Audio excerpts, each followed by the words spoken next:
सम्माननीय कुलपति महोदय, मंचर उपस्थित स्नातकोत्तर परिषदर बरण्य अध्यक्षा महोदय, मोर पूज्य संयोजक तथा आम विभाग प्राध्यापकगण, सुखर विषय आमर यह भव्य समारोह में मुख्य अतिथि भाव जगद प्रोफेसर बसंत कुमार पंडा आम समस्त नमस्य पूज्य।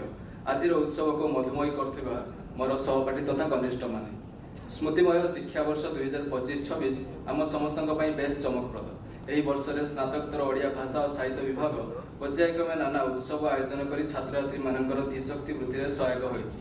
विभाग तरफ पाक्षिक पाठचक्र आयोजन सहित स्वतंत्र पाठचक्र और 2 दिवसीय जातीय पाठचक्र गत जनवरी मास 16-17 तारीख में अनुष्ठित होता। डिजिटाल जुग में आंचलिक भाषा साहित्यर पुनः चिंतन शीर्षक आलोचना चक्र में ओडिशार विभिन्न विश्वविद्यालय प्राध्यापकों सहित विभाग गवेषक गवेषिका उच्चमानर संदर्भ पाठ करते। माननीय कुलपति महोदय यह आनुष्ठानिक भाव उद्घाटन करने सहित स्नातकोत्तर परिषदर अध्यक्ष सीओ अभिभाषण में डिजिटाल जुग में आंचलिक भाषा साहित्यर पुनः चिंतन विषयक मंतव्य प्रदान करते। छात्र छात्री माने सक्रिय भाव अंशग्रहण कर यार उपदायित्व को उपलब्धि करते। आम विभाग तरफ विभिन्न समय ओडिशार लब्ध प्रतिष्ठित साहित्यिक और समीक्षक मानू नहीं स्वतंत्र पाठचक्र अनुष्ठित होता। गत 26/7/2025 तारीख में अस्तित्वर अध्यक्षा डॉक्टर ममता दास महिला सशक्तिकरण और नारी सुरक्षा शीर्षक सारगर्भक वक्तव्य प्रदान करते। एथिरे प्रत्येक नारी माने निज भितर आत्मप्रत्यय सृष्टि करने को से परामर्श देते। द्वितीय अधिवेशन में सलाम जीवन ओडिशार परिचालना निर्देशक डॉक्टर इमरान अली निशामुक्त ओडिशा और छात्र छात्री कर्तव्य संपर्कित वक्तव्य प्रदान करते। उच्च शिक्षा ग्रहण में निश्चय सेवन केवल अंतराय सृष्टि करुच्ची और जीवन शैली विपदगामी होउची से संपर्क में पुंखानुपुंख आलोचना करते। 30/7/2025 तारीख में ओडिशा श्रेष्ठ गवेषणाधर्मी पत्रिका एसणार आनुकूल्य अनुवाद रहस्य शीर्षक आलोचना चक्र अनुष्ठित होता। डॉक्टर असित महांती अध्यक्षतार अनुष्ठित ही उत्सव में स्नातकोत्तर परिषदर अध्यक्षा डॉक्टर मिताली चिन्नारा मैडम उद्घाटक भाव जगद। डॉक्टर रुद्रनारायण महापात्र अतिथि परिचय और भित्ति प्रबंध उपस्थापन करने विशिष्ट कवि साहित्य समालोचक तथा राजनीति चिंतक प्रोफेसर विष्णु महापात्र अनुवाद रहस्य संपर्क में दीर्घ अभिभाषण प्रदान करते।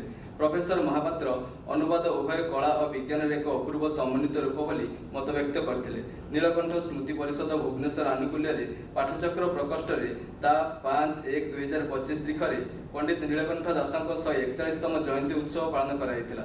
प्रोफेसर मणिन्द्र कुमार मेहर पौरोहित्य अनुष्ठित यह उत्सव में आलोचक भाव जगद विशिष्ट बाग्मी प्राध्यापक अमरेन्द्र महांती। कटक स्थित मिश्रशाला आनुकूल्य गत 25/8/2025 तारीख में ओडिशार वस्तुकेन्द्रिक लुप्त संस्कृति संपर्कित कर्मशाला विभाग में अनुष्ठित होता।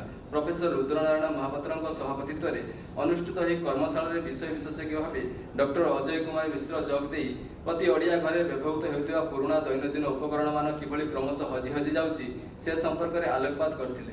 आम विभाग तरफ 20/9/2025 तारीख में ओडिशार लब्ध प्रतिष्ठित कवि राधामोहन गडनायक जयंती पालन कराइथिला।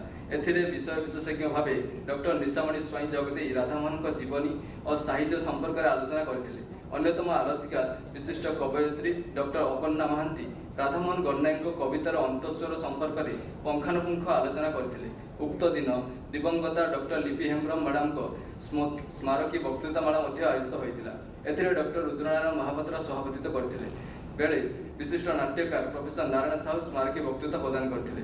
सारला महाभारतर मानविक मूल्यबोध शीर्षक एक आलोचना चक्र में शांतिनिकेतन प्रोफेसर नीलाद्रिभूषण हरिचंदन जगदे सारला महाभारत उल्लिखित मानविक मूल्यबोध किपरि सबकाल उपयोगी हो रहिबो से विषय में मंतव्य प्रकाश करते। गत 21/12/2025 तारीख में आम विभाग अध्ययन करुवा 1997-1999 मध्यस्थ पुरातन छात्र छात्री मान एक प्राक्तन समारोह अनुष्ठित होता। एथिरे प्रोफेसर संघमित्रा मिश्र अध्यक्षता करते बेले प्रोफेसर नारायण साहू और प्रोफेसर शरचंद्र रथ आम विभाग में प्राक्तन छात्र छात्री माने किभली ओडिशा तथा भारत वर्ष में प्रशासनिक तथा शिक्षादान क्षेत्र में पारदर्शिता लाभ करछन्ति से संपर्क में मतामत प्रदान करते। गत 21/2/2026 तारीख में विश्व मातृभाषा दिवस महासमारोह पालन कराइथिला। डॉक्टर रुद्रनारायण महापात्र सभापतित्व में अनुष्ठित ही उत्सव में मुख्य अतिथि भाव जगदे शांतिनिकेतन प्राध्यापक कैलाश पट्टनायक सर, मुख्य वक्ता भाव फकीरमोहन विश्वविद्यालय प्रोफेसर कृष्णेन्द्र प्रधान जगदे बेले सम्मानित वक्ता भाव प्रोफेसर मणिन्द्र कुमार मेहर और डॉक्टर देवाशीष पात्र जगदे।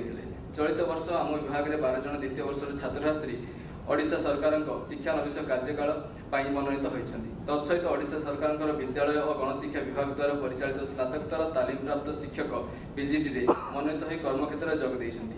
पूज्य पूजा परंपरा आम विभाग ओडिशार सारस्वत प्रतिभा और बरपुत्र मानकर जयंती तथा श्राद्ध सभा पालन करथिला। एथिसहित विश्व मातृभाषा दिवस, शास्त्रीय भाषा दिवस, स्वतंत्र उत्कल प्रदेश दिवस पालन करा जाई छात्र छात्री मानक मध्य वक्तृता प्रदान आयोजन कराइथिला।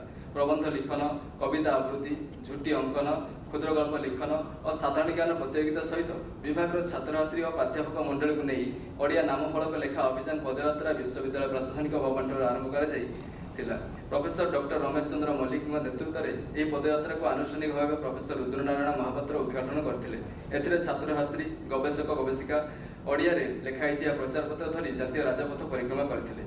छात्र छात्री मानक अंतर्निहित प्रतिभा को विकसित करने उपलक्षे चलित वर्ष विभिन्न प्रतियोगिता अनुष्ठित होता। कृति प्रतियोगी मानक प्रमाणपत्र सहित ट्रॉफी आज उत्सव में प्रदान कर व्यवस्था कराई। चलित वर्ष विभाग सर्वोच्च नंबर रखी उत्तीर्ण होता सुश्री दमयंती पुष्टि को प्रोफेसर कृष्णचरण साहू स्मृति पुरस्कार से पुरस्कृत कराई। पंचम वर्षर छात्र श्रीमान अरुण कुमार डाकुआ एकाधिक्रम विश्वविद्यालय पुरातन छात्र संघ वक्तृता सम्मान, जातीय सेवा योजना तरफ आयोजित जातीय संहति वक्तृता प्रतियोगिता सम्मान, महिला दिवस रे श्रेष्ठ वक्तृता प्रतियोगिता सम्मान लाभ करी आम विभाग गौरव वृद्धि करछन्ति। अनुरूप भाव गवेषिका सीमा स्वाई ब्रह्मपुर विश्वविद्यालय अनुष्ठित गवेषणा आधारित पोस्टर प्रदर्शन में प्रथम स्थान, द्वितीय वर्ष छात्री सुश्री शिखा मल्लिक एवं शुभदर्शिनी परमाणिक आम विश्वविद्यालय ओमेन स्टडी तरफ आयोजित अंतर्जातीय महिला दिवस में उच्च मानर चित्र अंकन कर यथाक्रमे प्रथम और द्वितीय स्थान अधिकार करते। सेहीपरि छात्र आशुतोष दास विश्वविद्यालय पुरातन छात्र संघ पक्षर आयोजित क्षुद्र गल्प लिखन में प्रथम स्थान और छात्री मधुस्मिता प्रधान प्रबंध प्रतियोगिता प्रथम स्थान अधिकार कर आम विभाग मानवृद्धि करछन्ति। छात्र विश्वजित साहू किस विश्वविद्यालय आनुकूल्य आयोजित नृत्य और एकक अभिनय में प्रथम स्थान सहित संगीत प्रतियोगिता द्वितीय स्थान अधिकार कर उच्च प्रशंसित होते। अध्यापन सहित गवेषणा दिगरे आम विभाग बेस समृद्ध। चलित शिक्षा वर्ष बहु गवेषक गवेषिका कला विभूषण उपाधि भूषित होती और 5 जन नूतन भाव गवेषणा मनोनीत होती। नियमित भाव प्रति 2 मासरे आम विभाग प्राचीर पत्र बाणीलिपि प्रकाश पाई आसुची। नवसृजन यार मूल लक्ष्य, यार कलेवर छात्र छात्री मानक उन्नत मान लेखार बेस समृद्ध और भावदीपक। एतद भिन्न आज आम विभाग मुखपत्र बाणीलिपि वार्षिक विशेषज्ञ बरण्य अतिथि मान करकमल लोकार्पित हो। चलित शिक्षा वर्ष नेट प्राप्ति आम विभाग सफलता प्रशंसा हो।